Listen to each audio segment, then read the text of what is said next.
We will hear argument this morning in Case 23-726, Moyle versus United States. The United States, the Biden administration, is suing the state of Idaho over its anti-abortion law. That law stops emergency room care for women who are pregnant and having medical emergencies. The United States says that Idaho is in conflict with the 1986 Emergency Medical Treatment and Labor Act, EMTALA, which requires emergency care, including abortions, if needed. EMTALA's promise is simple but profound. No one who comes to an emergency room in need of urgent treatment should be denied necessary stabilizing care. This case is about how that guarantee applies to pregnant women in medical crisis.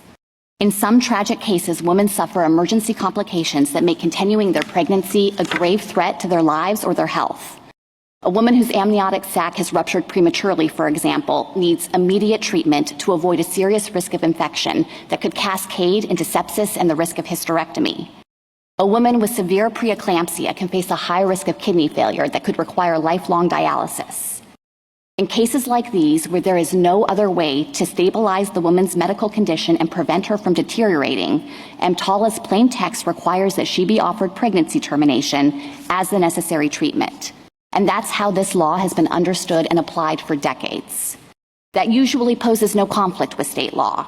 Even states that have sharply restricted access to abortion after Dobbs generally allow exceptions to safeguard the mother's health.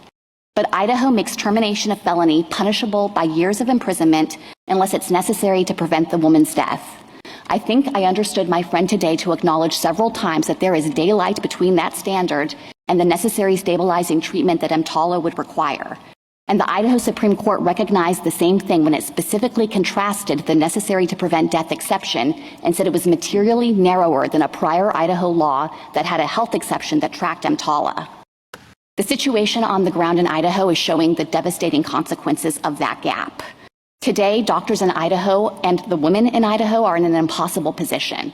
If a woman comes to an emergency room facing a grave threat to her health, but she isn't yet facing death, doctors either have to delay treatment and allow her condition to materially deteriorate, or they're airlifting her out of the state so she can get the emergency care that she needs. One hospital system in Idaho says that right now it's having to transfer pregnant women in medical crisis out of the state about once every other week. That's untenable, and EMTALA does not countenance it. None of petitioners' interpretations fit with the text, and so they have tried to make this case be about the broader debate for access to abortion in cases of unwanted pregnancy.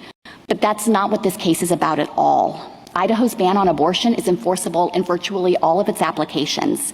But in the narrow circumstances involving grave medical emergencies, Idaho cannot criminalize the essential care that EMTALA requires. Women are being denied emergency health care in Idaho right now. After the federal government sued Idaho using EMTALA, Idaho sued back.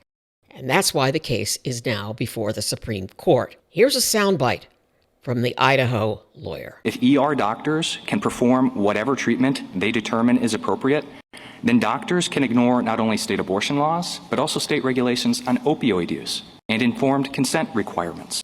Did you hear that soundbite? Quote, if ER doctors can perform whatever treatment is appropriate, unquote, and he's against that?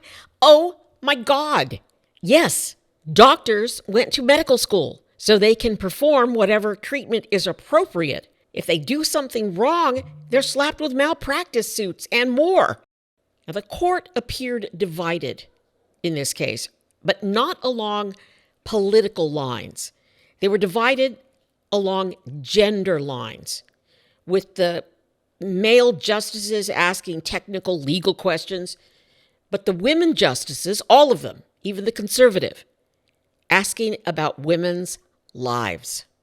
You have a pregnant woman who is early into her second trimester at 16 weeks, goes to the ER because she felt a gush of fluid leave her body. She was diagnosed with PPROM.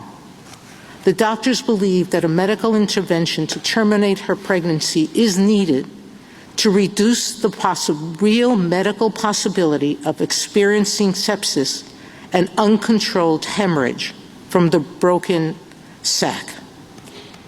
This is a story of a real woman. She was discharged in Florida because the fetus still had fetal tones, and the hospital said she's not likely to die, but there are going to be serious medical complications. The doctors there refused to treat her because they couldn't say she would die. She was horrified, went home. The next day, she bled. She passed out, thankfully taken to the hospital. There, she received an abortion because she was about to die. What you are telling us, is that a case in which Idaho, the day before, would have said it's okay to have an abortion? Under Idaho's life-saving exception, a doctor could in good faith, if the doctor could in good faith medical judgment determine... No, I'm asking you. The Florida doctor said, I can't say she's going to die. Yeah, and Your Honor, my point is... If your doctor says, I can't with a medical certainty say she's going to die, but I do know she's going to bleed to death if we don't have an abortion, but she's not bleeding yet, so I'm not sure. The doctor doesn't need to have medical certainty. The Idaho Supreme Counsel, Court answer answered that yes question. or no. Cannot say that there's likely death. He can say there is likely to be a very serious medical condition, like a hysterectomy. Based on the... Let me go to another one. Imagine a patient who goes to the ER with pre-prom, 14 weeks. Again, abortion is accepted. She was in and out of the hospital up to 27 weeks. This particular patient, had to deliver her baby. The baby died. She had a hysterectomy, and she can no longer have children. All right? You're telling me the doctor there couldn't have done the abortion earlier?